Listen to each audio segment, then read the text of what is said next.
Have you ever noticed how one careless sentence from another person can stay in your mind for hours? Maybe someone criticized you at work, questioned your abilities, or made a sarcastic remark that caught you completely off guard. In that moment, you couldn't think of the perfect reply. But later, when the conversation was long over, your mind suddenly came up with all the things you wish you had said. This happens to almost everyone. Yet the ancient Stoic philosophers believed that the real problem was never the insult itself. The real problem was allowing someone else's words to control your peace of mind. They believed that the strongest person in the room is not the one with the sharpest comeback, but the one who remains calm while everyone else is reacting emotionally. Today we're going to explore a timeless Stoic lesson that can completely change the way you deal with criticism, disrespect, and difficult conversations. Instead of searching for clever responses, you will discover a mindset that protects your inner peace before anyone else's words can disturb it. Before we begin, ask yourself one honest question. When was the last time another person's opinion ruined your mood? Perhaps it happened this week, or even today. Maybe one sentence replayed in your mind again and again until it affected your confidence, your focus, or even your sleep. The Stoics believe these moments reveal something important about ourselves.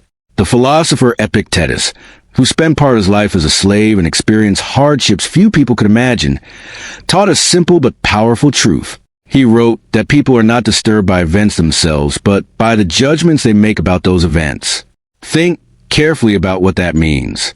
An insult is simply a collection of words. It only becomes painful after we give it meaning. The moment someone criticizes us, our mind immediately begins creating a story. We assume they don't respect us. We worry that others believe them. We fear that our reputation has been damaged.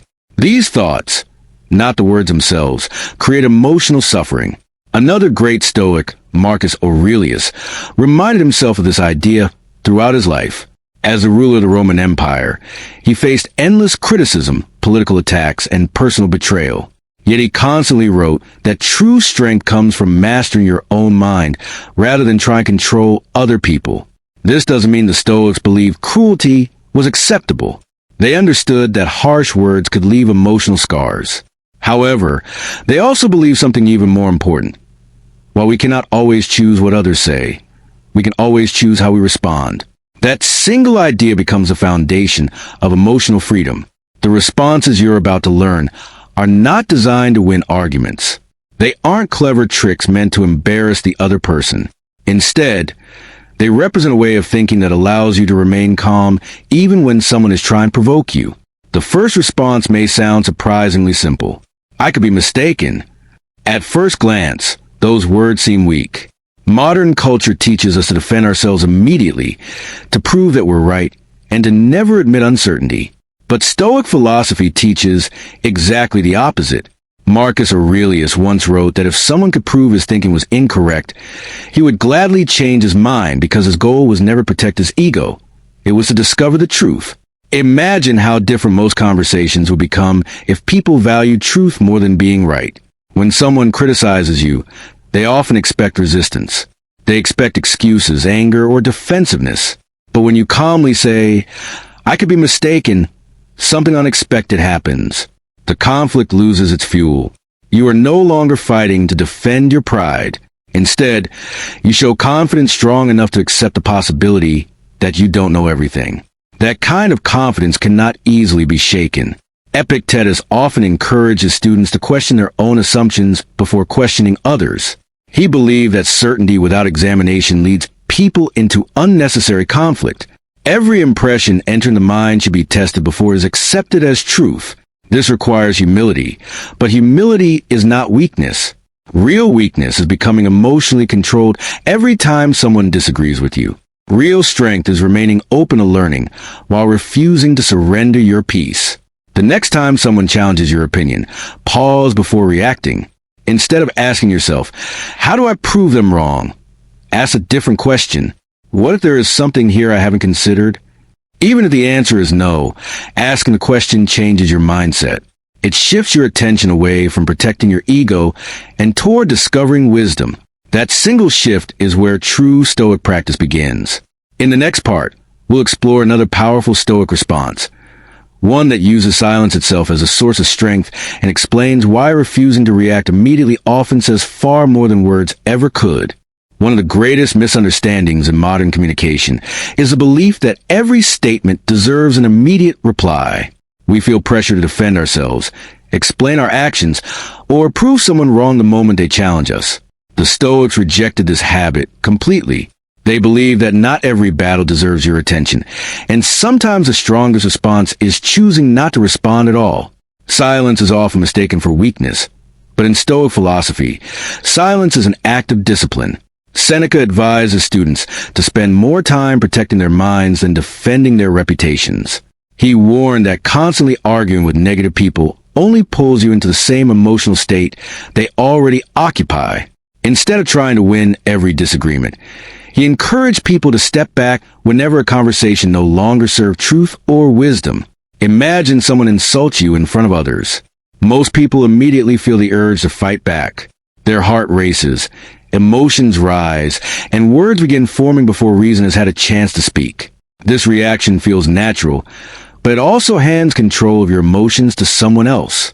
A Stoic chooses differently. Instead of reacting instantly, they pause. That pause is not hesitation. It is mastery. When you remain calm, you deny the other person the emotional reaction they were expecting. Arguments survive on emotional energy. Remove that energy, and many conflicts lose their power before they truly begin. Marcus Aurelius practiced this throughout his life. As emperor, he faced criticism from political rivals, military leaders, and even members of his own court. Yet history repeatedly describes him as a leader who listened carefully before speaking. He understood that words spoken in anger usually create problems that calm thinking could have avoided. Silence creates space. It allows emotions to settle before decisions are made. More importantly, it protects your judgment from becoming clouded by pride or frustration. But silence does not always mean saying nothing forever. Sometimes it simply means refusing to answer immediately. A calm pause often communicates confidence far better than a rushed explanation ever could. The third Stoic response builds upon the same idea. Instead of arguing, simply say, "That's an interesting perspective." These words accomplish something remarkable. They acknowledge that another person has expressed an opinion without forcing you to accept or reject it. You recognize their viewpoint without making it your responsibility. Epictetus taught that some things are within our control, while others are not. Another person's beliefs belong to them. Your responsibility is not to change every opinion you encounter, but to govern your own thoughts wisely. When you say, "That's an interesting perspective," you create healthy distance between yourself and someone else's emotions. You are listening without absorbing. You are observing without becoming trapped. Many disagreements become destructive because people assume that hearing another opinion means they must immediately defeat it. The Stoics believe the opposite. Listening carefully often reveals more than arguing ever will. Marcus Aurelius reminded himself every morning that he would meet difficult, selfish, impatient, and unreasonable people. Yet he also reminded himself that they shared the same human nature as he did. Understanding this allowed him to approach others with curiosity instead of resentment. Curiosity is far more powerful than defensiveness. When you become curious, your mind remains open. When you become defensive, your mind closes. This difference changes every conversation. The fourth Stoic response is equally powerful. Let me think about that. These 6 simple words demonstrate something our fast-moving world often forgets: the value of reflection. Today, people admire quick answers. Social media rewards instant reactions. Arguments become competitions over who can respond first rather than who has thought most carefully. The Stoics saw enormous danger in this habit. Seneca developed a daily practice of reviewing every decision he made before going to sleep. He believed that time reveals mistakes hidden by haste. Instead of trusting every first impression, he encouraged people to examine their thoughts patiently. When you tell someone, "Let me think about that," you are choosing reason over impulse. You are refusing to let emotions make decisions on your behalf. This response also communicates respect. Even if you disagree completely, you show that you value truth enough to consider another person's words before dismissing them. That level of maturity often surprises people. Those expecting an argument suddenly find themselves having a conversation instead. Marcus Aurelius was famous for delaying important judgments until he had gathered enough information. Rather than making decisions based on anger or pressure, he preferred thoughtful reflection. His patience was sometimes criticized during his lifetime. History later recognized it as wisdom. The same principle applies to everyday life. Not every criticism requires an instant defense. Not every disagreement demands an immediate answer. Sometimes your greatest strength lies in giving yourself permission to think before speaking. The Stoics understood something that remains true today. Fast reactions satisfy the ego. Careful responses strengthen character.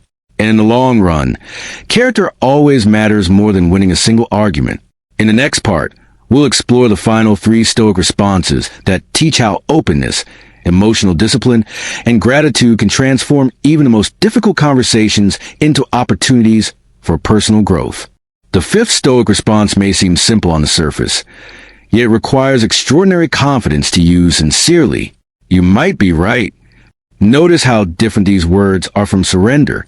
They do not mean you have accepted defeat or abandoned your beliefs. Instead, they show that you value truth more than your own pride. The founder of Stoicism, Zeno, believed that philosophy was never about winning debates. Its purpose was to help people discover reality as honestly as possible. If your goal is only to prove yourself correct, you stop learning the moment the conversation begins. But when you admit that another person could possibly have a valid point, something remarkable happens. Your ego relaxes. The conversation becomes less about competition and more about understanding.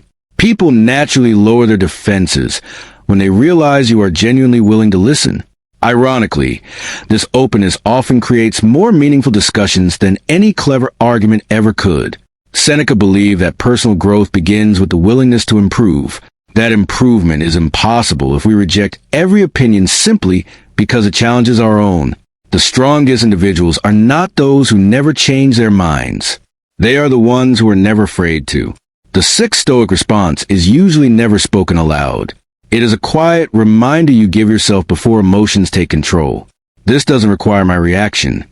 These words represent one of the central ideas in Stoic philosophy. Not everything deserves your attention. Every day people say careless things.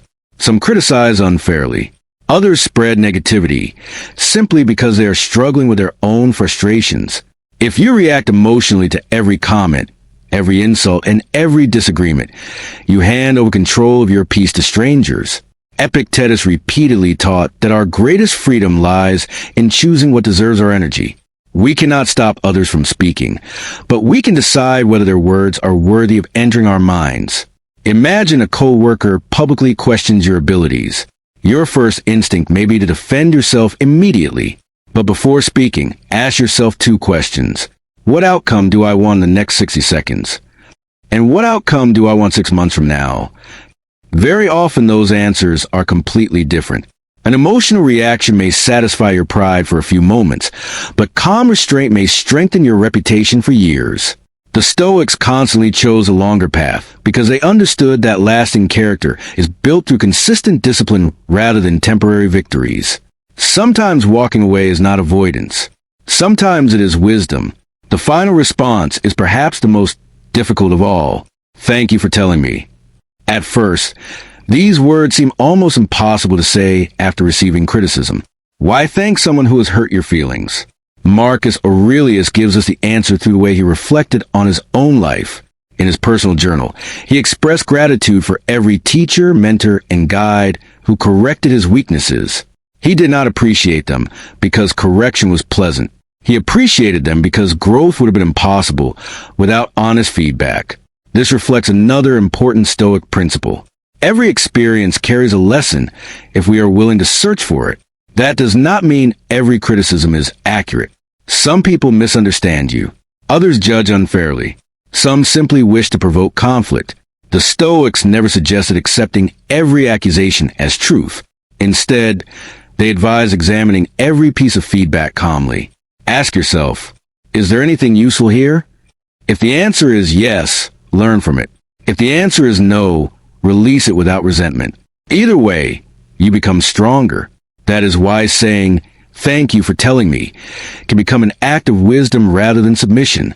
It demonstrates confidence strong enough to learn without becoming defensive. As we reach the end of this journey, remember that these 7 responses are not clever tricks designed to silence other people. They are habits designed to strengthen your own mind. Let's review them one final time. First, I could be mistaken. This reminds you that humility is a strength, not a weakness. Second, silence. Sometimes the most powerful response is refusing to be pulled into unnecessary conflict. Third, that's an interesting perspective. Curiosity creates understanding where judgment creates division. Fourth, let me think about that. Wisdom grows through reflection, not haste. Fifth, you might be right. Openness allows learning to replace ego. 6. This doesn't require my reaction. Peace begins when you decide what deserves your attention. And finally, thank you for telling me. Every experience, pleasant or painful, can become a teacher. None of these responses will transform your life overnight. Marcus Aurelius himself wrote daily reminders because he knew philosophy was not something to admire. It was something to practice. Each day presented new opportunities to remain patient, reasonable, and composed. The same is true for us. Tomorrow, someone may criticize you. Someone may misunderstand you. Someone may test your patience. When that moment arrives, remember that your greatest strength is not found in the perfect comeback. It is found in your ability to remain steady when others expect you to lose control. Real confidence is quiet. Real wisdom is patient. And real freedom begins the moment you realize that no opinion, no insult, and no outside voice has the power to define who you are unless you choose to give it that power. Master your thoughts, protect your character, and let your actions, not your anger, become the loudest response you ever give.